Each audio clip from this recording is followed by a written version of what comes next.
Now, we have tonight an exclusive report on how British women have started signing up for jihad in Syria. And this is the first evidence that women have been going to Syria to fight for rebel forces and indeed to support the men, many of whom they have never met before, and even marry them and have their children.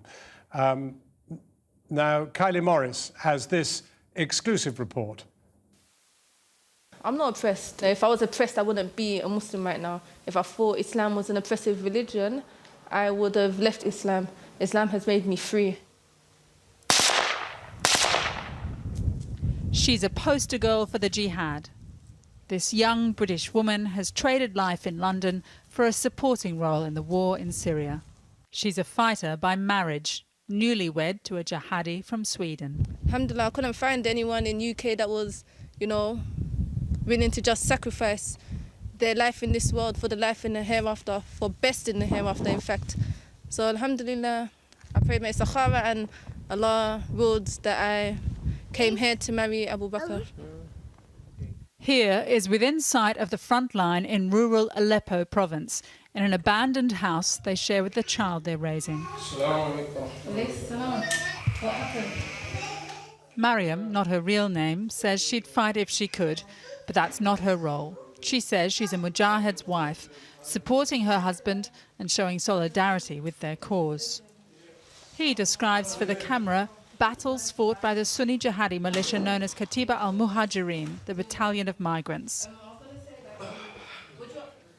Yeah, alhamdulillah, I've been participating in 5 battles before. There was the prison, and then the man they call Abu Bakr lists operations. It's an active fighting force. They fight alongside bigger Islamic groups, such as Ahrar al-Sham and the al-Qaeda-affiliated Jabhat al-Nusra. It was a great victory, alhamdulillah. We got many shahada, but it was a great victory, alhamdulillah.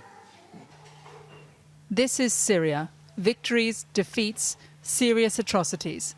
President Assad's forces are fighting here to take back territory from groups they regard as terrorists. Yeah, just see now I'm going out again after Maghrib. To fight? Yeah. Mariam says she met her husband after coming to Syria for their wedding, arranged by his mother earlier this year. On tape, she's a cheerleader for the jihad. You don't need to always attack. SubhanAllah, you have to liberate the country. Before she came to try and liberate Syria, Mariam lived relatively comfortably in the UK. She went to college.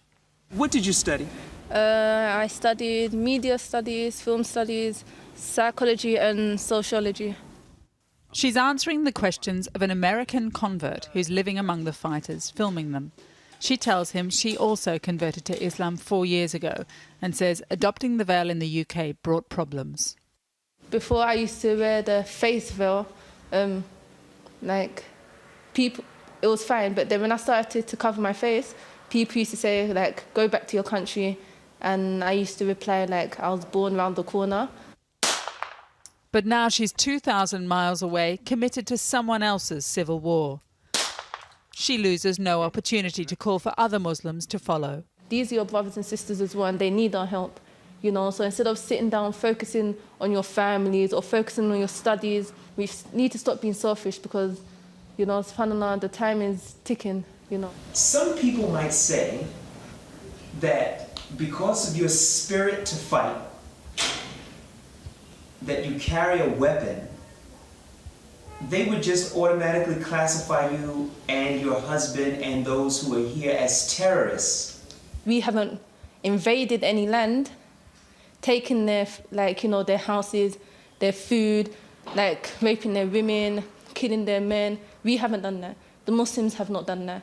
It's the people that have come to us and that have done that. But yet we are called the terrorists.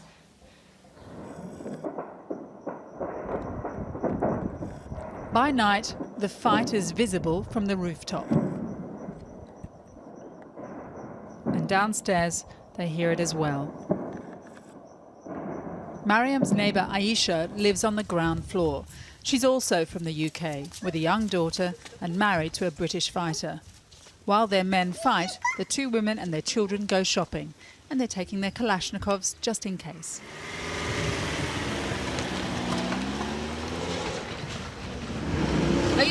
side we do? Covers, nappies, a bucket. We'll try and get the fresh covers this time, inshallah. Inshallah. Oopsie. Beep's not working.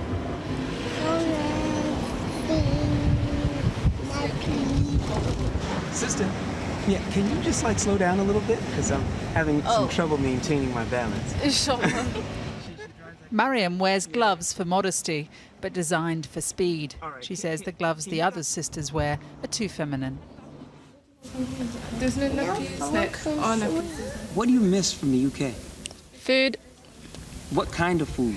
the junk food, like the cakes and stuff from the supermarket, the Chinese takeaway, my mum's food. Her parents know she's in Syria, she says, but don't know the truth of her situation. She says her father's offered to send money. Her husband earns a fighting wage of no more than $150 a month. Her neighbour Aisha, again not her real name, arrived more recently than Mariam. She's only been here a month. She followed her husband from the UK when he had the idea to join the jihad. So when he came home and said, honey, we're going to Syria, what did you say? It wasn't quite like that, but he'd actually he said he'd wanted to come here, maybe have a look, maybe come back to England, and then maybe we could both come together. But when he did come here, he decided to stay, basically. So yeah, I was a bit, maybe a little bit unhappy about that, but alhamdulillah, it's okay. What about your daughter and all? How has she adjusted to being here? I think children adapt very quickly, so she's been okay. First few days, you know, she was saying she wants to go back home, she wants to go to England, but now she's okay, alhamdulillah. I think she loves it, you know, loves being outdoors and being able to just play, really. She's okay now. You can't catch me. Mariam and Abu Bakr aren't looking back. They're planning for a visit from his parents. They've settled into frontline life where they compare his and hers Kalashnikovs. My Kalash is better than yours. No, it's not. Yes, it is. Then why? Because it got the hood stock. Yes. Mine is smaller. Yeah, because that's for going to shops, and this is for the fight. Yeah, but when I'm shooting my one, it's better than when I'm shooting your one. It feels more comfortable. They've traded everything they had for jihad. Mariam says she's no plans ever to return to the UK, even if her husband becomes a shaheed, meaning he's killed. She's committed to a future that begins in Syria. Yeah, my wife is, alhamdulillah, she's pregnant now, 5 weeks now. So inshallah I get to see the baby before I get shahada. That's what I really want to see. But alhamdulillah, I'm really happy that she's pregnant, and inshallah it'll be a boy. Inshallah. Already looking to the next generation to take on the family jihad.